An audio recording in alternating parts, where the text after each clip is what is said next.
Hello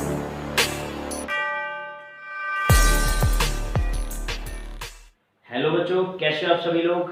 मैं हूं आपका ट्यूटर गौरव अत्री और आज हम पढ़ने वाले हैं कैश फ्लो स्टेटमेंट की first activity cash flow from operating activity के बारे में। तो बेटा जो कैश फ्लो स्टेटमेंट की सीरीज हम ये बना रहे हैं, इसकी प्लेलिस्ट बना रहे हैं, तो इसके अंदर सबसे जो फर्स्ट टॉपिक था हमारा वो हमने वीडियो बनाई थी cash flow introduction to cash flow statement के बारे में। तो अगर वो वीडियो आप देखना चाहते हो तो ऊपर लिंक पे क्लिक कर सकते हो। और इस वीडियो में हमने जाना था कि किस प्रकार से कैश फ्लो स्टेटमेंट कैलकुलेट किया जाता है, क्यों किया जाता है, और कैश फ्लो स्टेटमेंट के पॉइंट ऑफ व्यू से हमारे बिजनेस की सारी एक्टिविटीज को 3 पार्ट के अंदर डिवाइड किया जा सकता है। Cash flow from operating activity, investing activity and financing activity. तो आज हम पढ़ेंगे इस वीडियो के अंदर cash flow from operating activity, ये जो फर्स्ट एक्टिविटी है इसके बारे में। ठीक है, तो चलिए बेटा शुरू करते हैं आज की ये वीडियो। लेकिन इस वीडियो को शुरू करने से पहले मैं आप लोगों को बताना चाहूंगा, इसमें बहुत सी कॉम्प्लेक्सिटीज होती हैं। कहने का मतलब है कि इसमें छोटी छोटी ऐसी चीजें होती हैं जिनके बारे में अगर आप ध्यान नहीं दोगे तो आपका क्वेश्चन गलत हो सकता है। जिनके बारे में आपने कॉन्सेप्ट क्लियर नहीं किया तो आपको कुछ भी समझ में नहीं आएगा।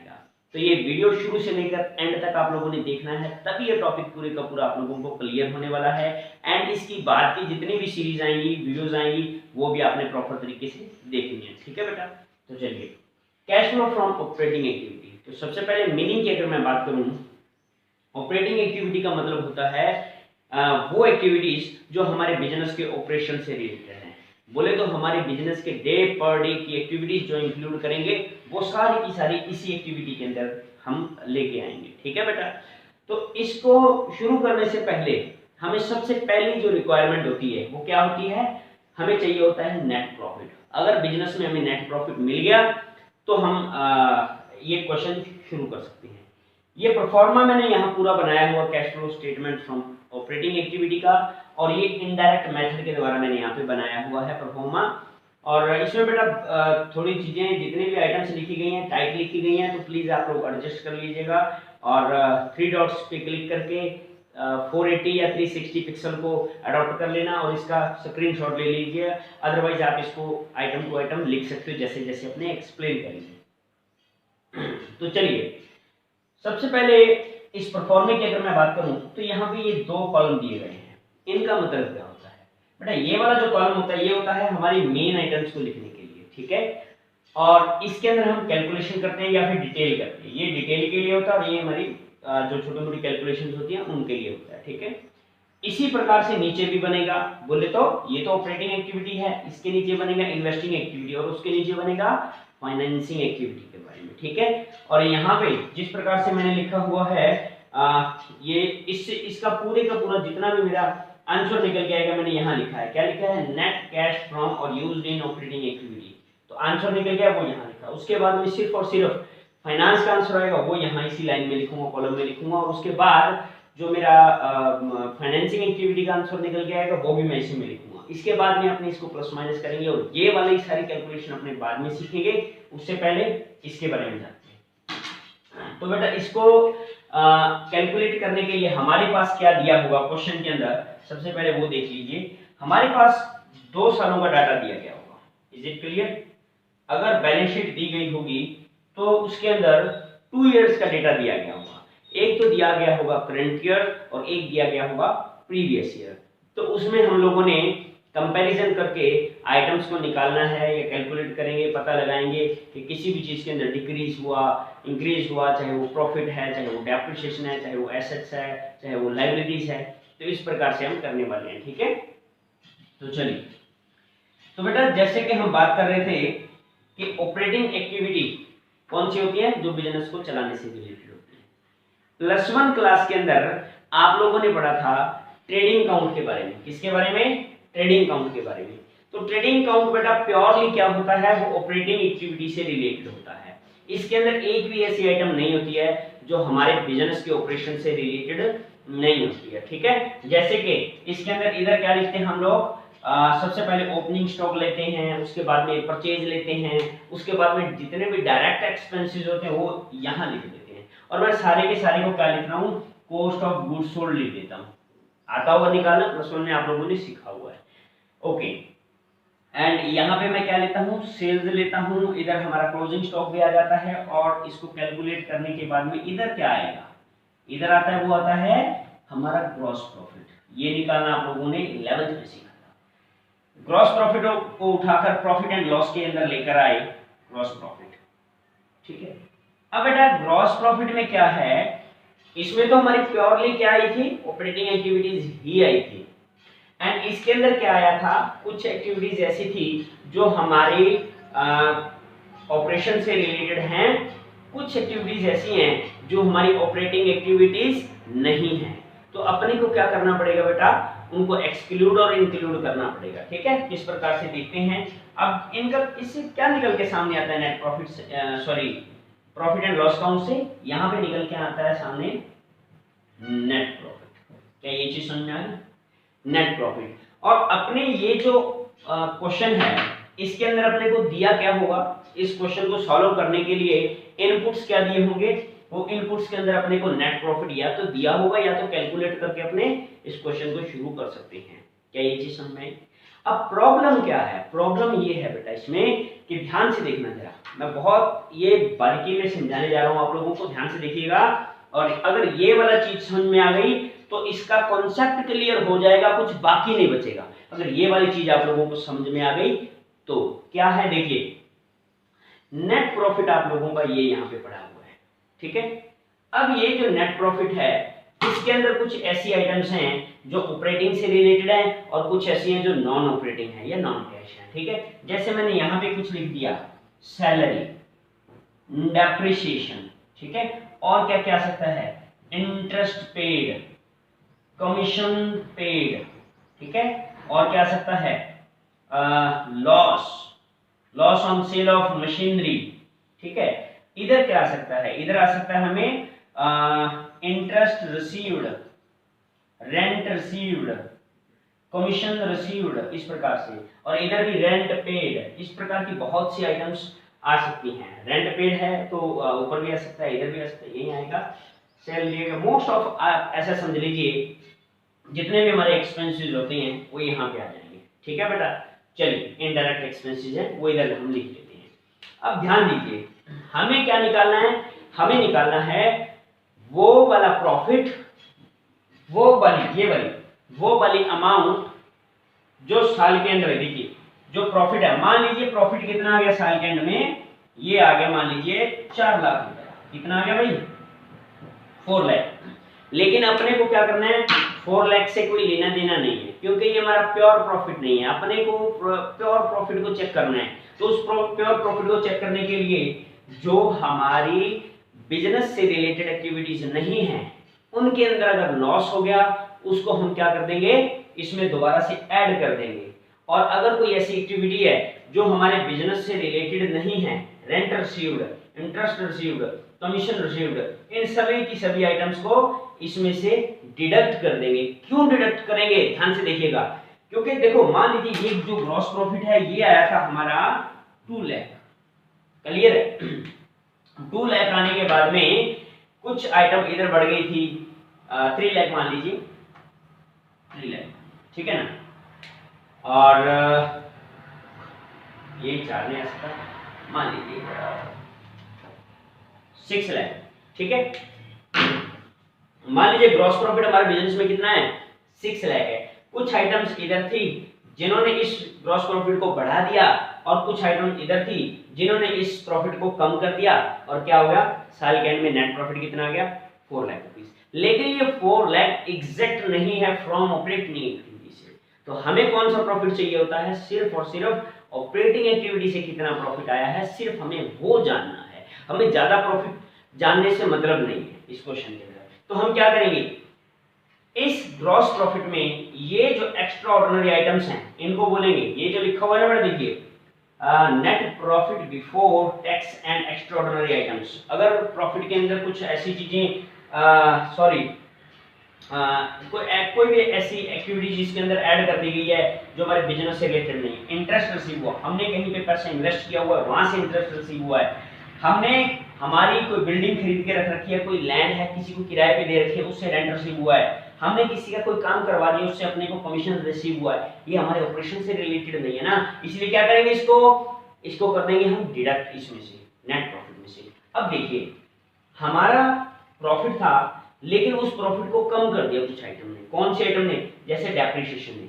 क्या डेप्रिसिएशन का हमारे बिजनेस से कोई लेना देना है? ऑपरेशन से कोई लेना देना नहीं है, ठीक है ना तो इसकी वजह से हमारा कैश कम हो रहा है और ना ही इसकी वजह से कुछ कैश बढ़ रहा है, ठीक है। ये जस्ट हम एडजस्टमेंट करते हैं फॉर जो हमारे फ्यूचर के अंदर प्रॉब्लम आने वाली है, एसेट्स को खरीदने के लिए हमें पैसे की रिक्वायरमेंट होगी, उस चीज को फुलफिल करने के लिए हम यहाँ पे बना रहे हैं। उसके बाद में इंटरेस्ट पेड है, उसके बाद में अब जैसे इंटरेस्ट पेड है, इंटरेस्ट पेड हमारी ऑपरेटिंग से रिलेटेड नहीं है, ये किससे रिलेटेड है?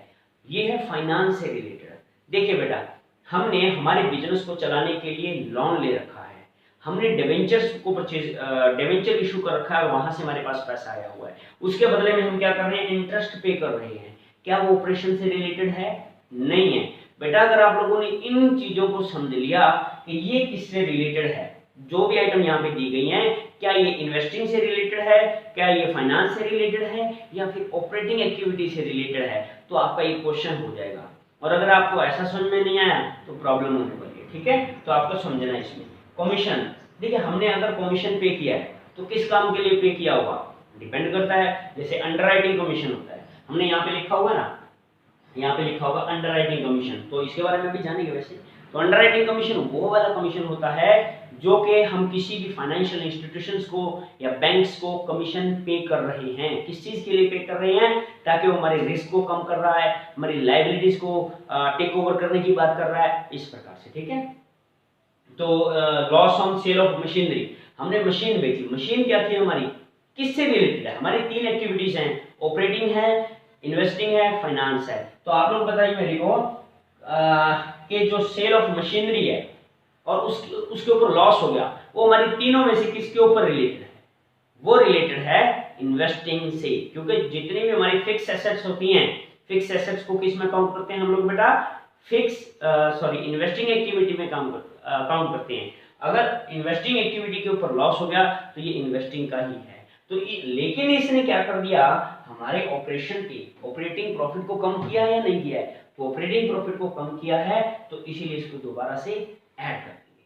बस यही कॉन्सेप्ट है, यही फंडा है इस पूरे के पूरे ऑपरेटिंग एक्टिविटी के अंदर, नथिंग एल्स, ठीक है बेटा।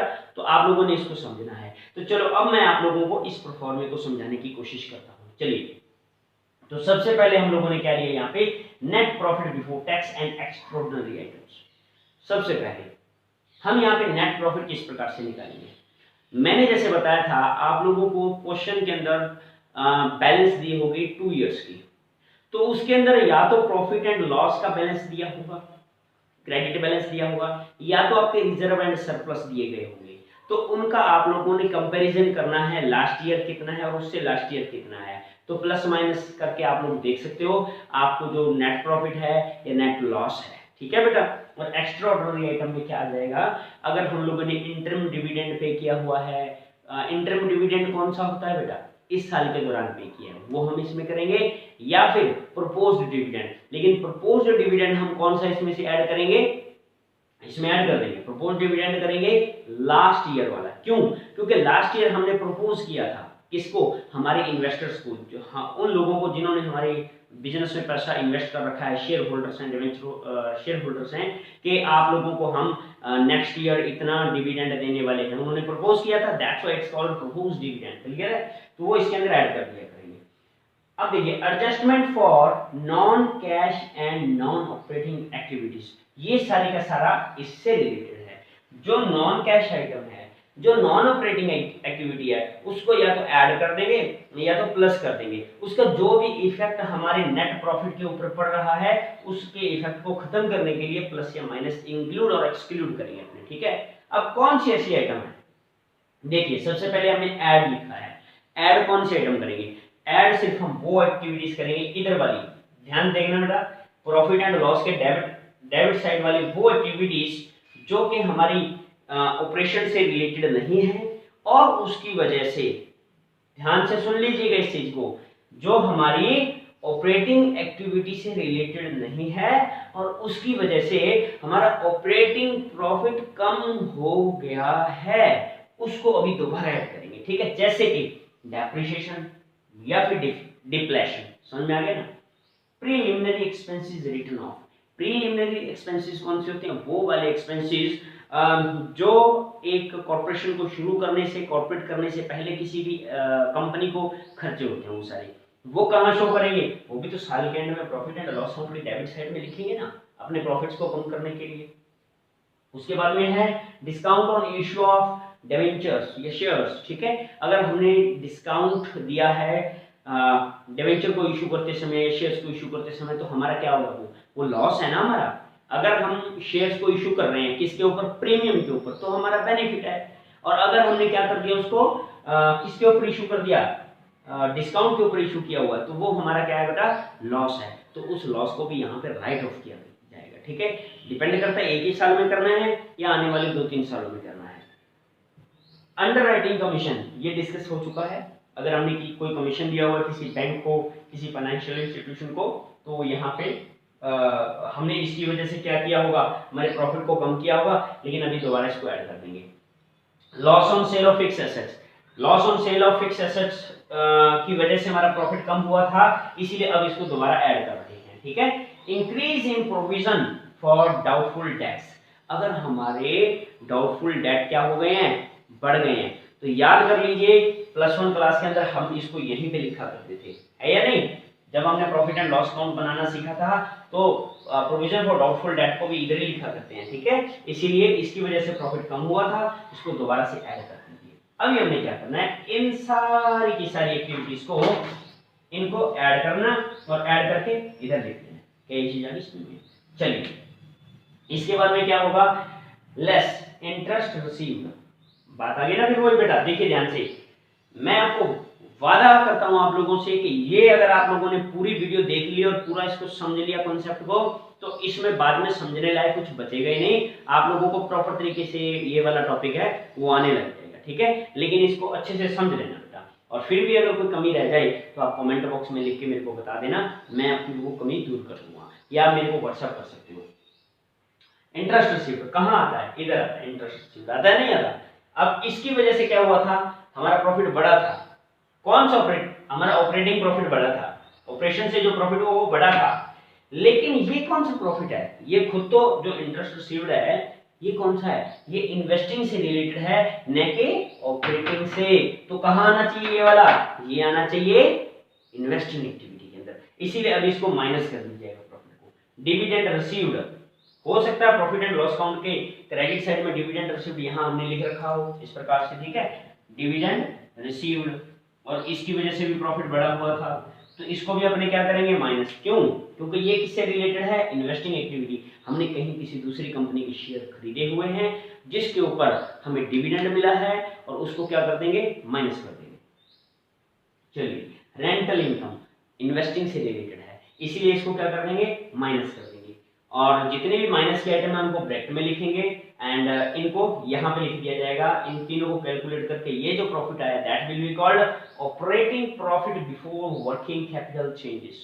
Is it clear? ठीक है बेटा, वर्किंग कैपिटल चेंज से पहले का ये प्रॉफिट आता है। वर्किंग कैपिटल कौन सी होती है? वर्किंग कैपिटल का फॉर्मूला क्या होता है? Current assets minus current liabilities. तो उनके अंदर भी तो देखो, बिजनेस के अंदर बेटा पूरे साल के दौरान चेंजेस आते रहते हैं या नहीं आते रहते हैं। ठीक है, पिछले साल कुछ और था, इस साल कुछ और है, तो उनकी वजह से भी कुछ ना कुछ प्रॉफिट हुआ है या लॉस हुआ है, उसको भी देखते हैं बेटा क्या हुआ। ठीक है, तो इसके अंदर हम क्या करेंगे? ऐड और लेस। ऐड किसको करेंगे? इसको आप एक बार याद कर लीजिएगा, तरीका बताता हूं क्यों करते हैं। Decrease in current assets and add और किसको करेंगे? इंक्रीज इन करंट लायबिलिटीज को। लेस कर देंगे increase in current assets and less और किसको करेंगे? डिक्रीज इन करंट लायबिलिटीज को। अब मैं बताता हूं क्यों ऐसा करते हैं। डिक्रीज इन करंट एसेट्स, देखिए बेटा करंट एसेट्स जैसे कि हमारा, मैं इसको रब कर रहा हूं, इसकी अभी रिक्वायरमेंट नहीं है अपने को।